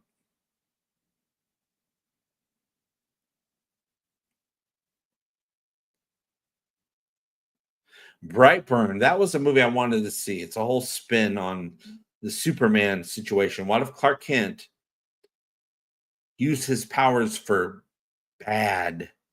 I still never saw Brightburn, but I love the idea of it because if you're all powerful and you're young and you realize you're all powerful, what would stop you from using that power going to your head and you becoming a bad guy? Power usually does that. If someone gets power when they're not ready for it, they usually use it for bad things, for selfish reasons. I mean, that's the type of thing I see with everything on the internet. Everyone, too many people. There's tons of people that are just trying to do the right thing, trying to be good, trying to be moral, trying to be ethical, and use social media for good. Not even like they're trying to be good. They're just trying to be neutral.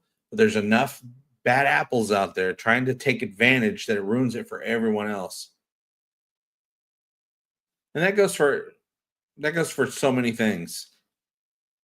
humanity overall is good, but we have enough bad apples to ruin the whole experience for everyone. Oh, wow. Violent Night's getting a sequel. I wonder how they're going to do that. I guess they did it for Die Hard 2. I want there to be, I can't wait for Violent Night Part 3, where Santa has to team up with a guy, an urban gentleman from one of the boroughs in New York, and they have to go on basically a treasure hunt across New York City. Superman grew into his powers. I mean, also Superman was being raised by the Kents, who were very good people. You can kind of consider it like Dexter.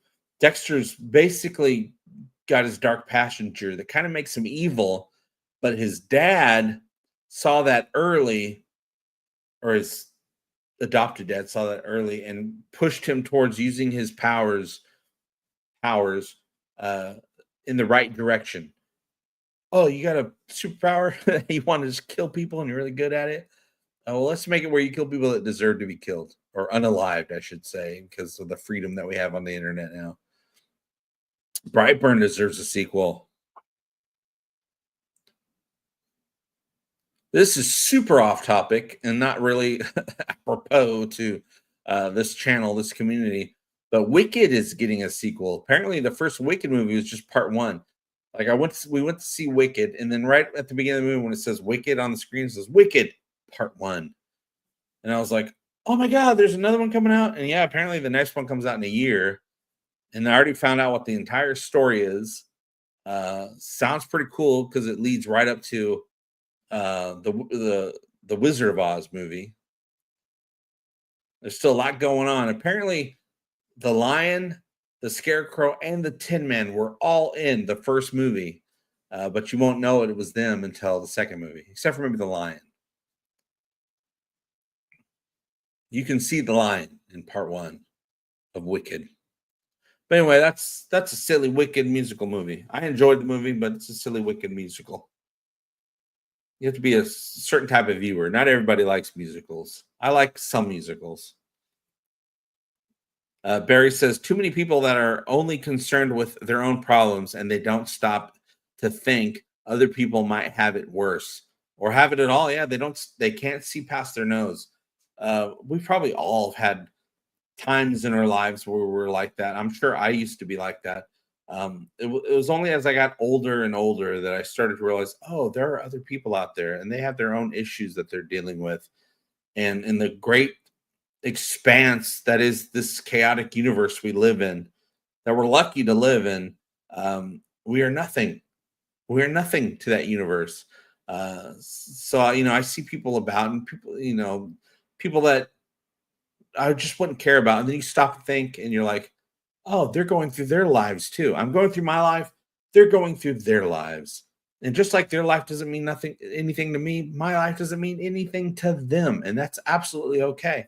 And then you start to humanize other people. I think I really started to understand um, things like that a little bit more after watching The Good Place, which I have binged at least 9 or 10 times. The Good Place, kind of the whole vibe of The Good Place, the summation of it is, what do we owe each other as people in this universe? What do we owe each other? And there's things that we owe each other. There's certain behaviors that we owe to each other, certain ways of letting people have room to live their lives, just like they leave room for you to live your life. Things like that. We owe it to others to not be a dick. And I got a lot of that from that, watching that show so many times. Is that, if we're here, we all deserve to be here. We all deserve to have the room to live our lives, even though there's less and less room every year, right?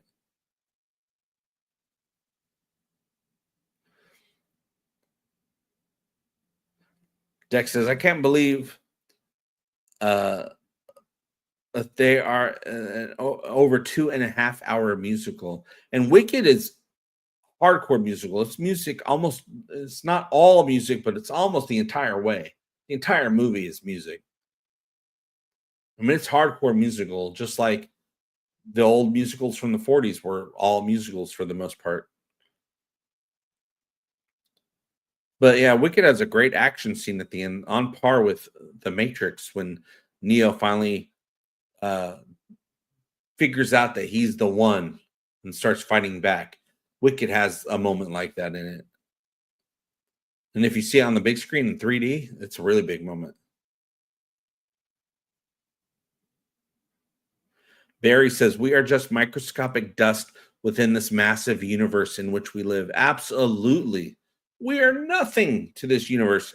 And even in the great time, the great span um, of time where humans have even existed on this planet, which is still nothing compared to how long this planet has been here.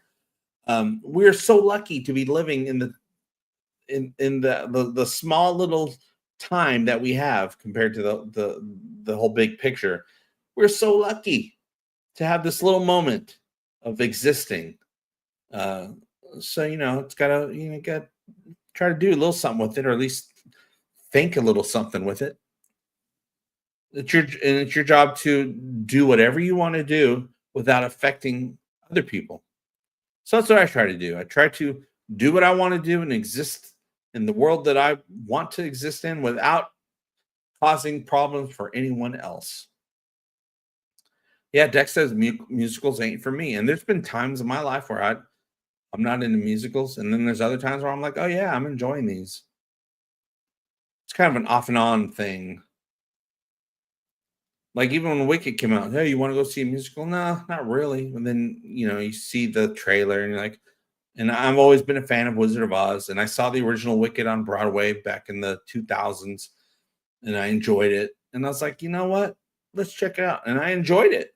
It's kind of like musicals are just kind of like all kinds of different stuff, whether it be sci-fi, whether it be a horror movie, where it just be a movie where someone's trying to court someone else. You just have to put yourself in the movie. When I watch any movie, I always try to put my mindset into the mindset of the movie. And that way I'm never disappointed. If something stupid happens, I'm like, that's okay. It's happening in this stupid world of this movie. So, and I'm in that world right now. So it's okay. Something doesn't make sense. I'm like, that's okay. I'm in this universe, following along with the storyline that takes place within the logic of this universe that we're in right now. And then once the movie's over, I'm out of the universe. Um, what movie did I just see?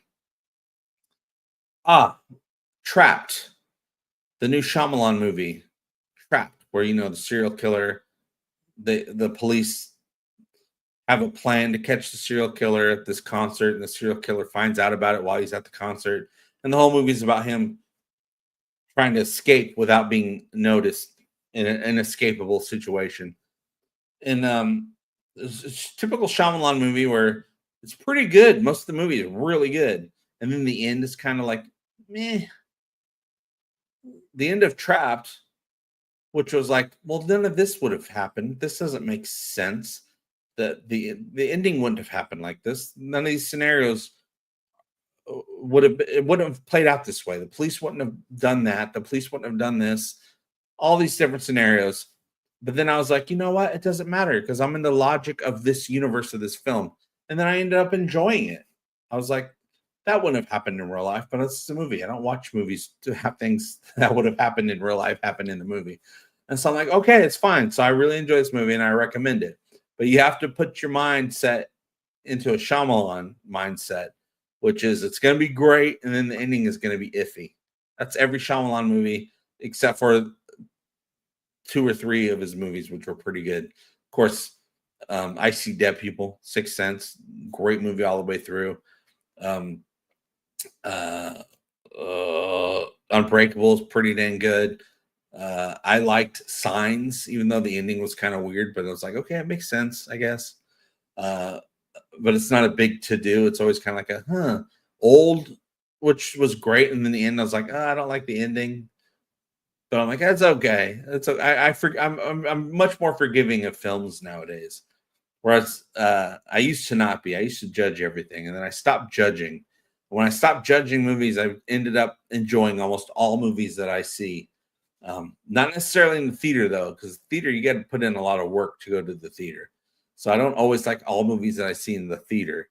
But at home, I usually like most movies. And if I don't like a movie, I just turn it off. And it's not that I hate the movie; it's just like I wasn't enjoying my experience. Like I watched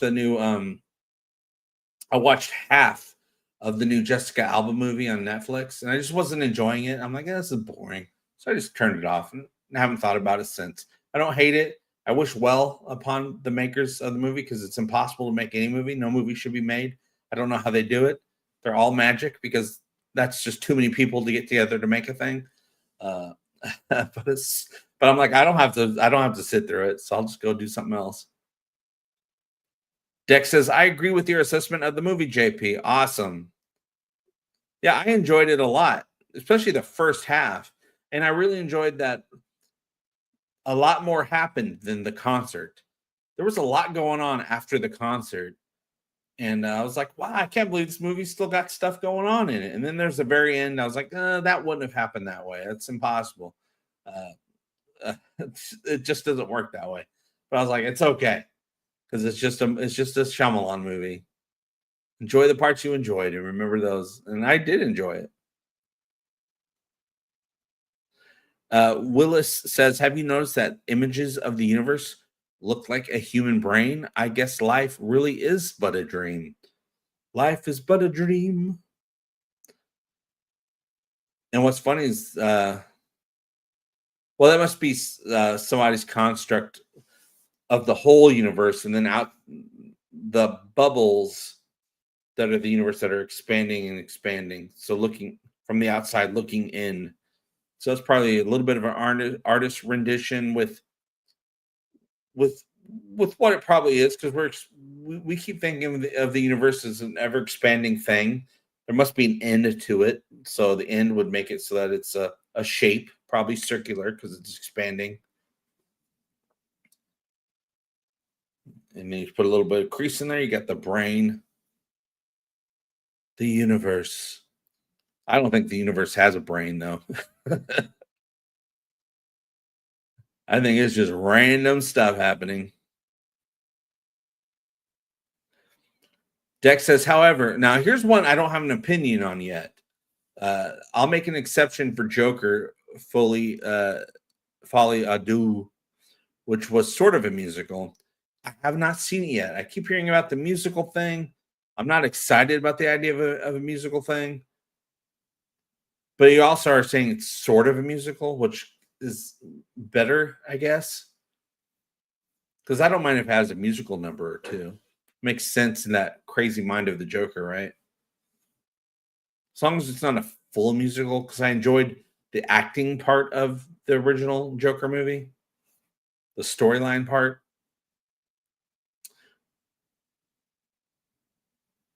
Barry says, we are going to find out that every M. Night Shyamalan movie takes place in a snow globe. Yeah, right. What's that from? That's from the medical show. Not St. Elmo's Fire, but so that's a movie, but the TV show. Oh, what is that medical TV show with the snow globe thing? Barry, you know what it is. I like the Krampus movie. That's a silly horror movie starring Adam Scott. I like the Krampus in Red One, but I like the Adam Scott Krampus movie. It's a horror movie. It takes itself a little too seriously sometimes, and then not seriously enough other times. It's a mixed bag, but I enjoy the Krampus movie. No, not General Hospital. Saint Elsewhere. That's what I want to say. I'm pretty sure it's Saint Elsewhere. Archmage got it. Archmage always gets it. But that's what I'm thinking of, Saint Elsewhere with the snow globe. Oh my goodness. It's almost been 2 hours. I have to get going, you guys. I have a wife that's been waiting for me this whole time. And I always told her, oh, they usually go an hour. But the last couple live streams have gone on almost 2 hours because we get so lost in conversation, which is good. That makes me know that we got to do more live shows. But I guess we had a whole year to catch up on. Oh, we didn't make it to the karaoke part, but that's okay. We'll extend it to next time. So so the next live show, I'll make it a much lower goal to add on to this goal so that we'll do some karaoke. And then you guys start thinking about what karaoke you want. What I'll do is I'll YouTube's got tons of karaoke. We'll put it on the YouTube. I'll play it and I'll sing along to it. But I won't patch in the audio through because then the YouTube goons, algorithm goons, will take us down. But if it's just coming through the microphone, this should probably be okay. I'm thinking about doing, because I've been doing Egotastic FunTime TikToks. And basically the Egotastic FunTime TikToks are anything. Orville stuff, regular Egotastic FunTime stuff, my dog just playing at the park, all kinds of stuff. Because I'm like, it doesn't matter. Don't have a themed TikTok channel. Just put up whatever you want to put up. So I'm thinking of doing a thing where I put up videos of me singing old theme songs to TV shows. And then people have to guess what the TV show is in the comments. So maybe you'll see that one soon. And then also for Egotastic FunTime content, I'm going to, in the community page, I'm going to put out a call for people to come up with topics because I want to do a lot of videos, but it's hard coming up with topics when I got to go to work and stuff like that. So I'm going to ask you guys what topics you want me to make a video about, and then if anything sparks my interest, I'll make a video about it, or 2 videos about it. I put out a video about Star Wars the other day. I'm like, oh, but it doesn't talk about this or that. I'm like, that's okay. You can make 1,000,000 Star Wars videos. It's okay, JP. And so I'm like, okay, you're right, JP. I'm going to calm down. So I did. But you guys, I want to thank you for coming to this end of the year. Goodbye, 2024, you dick. I hated 2024, even though some good things happened. But I am excited for 2025.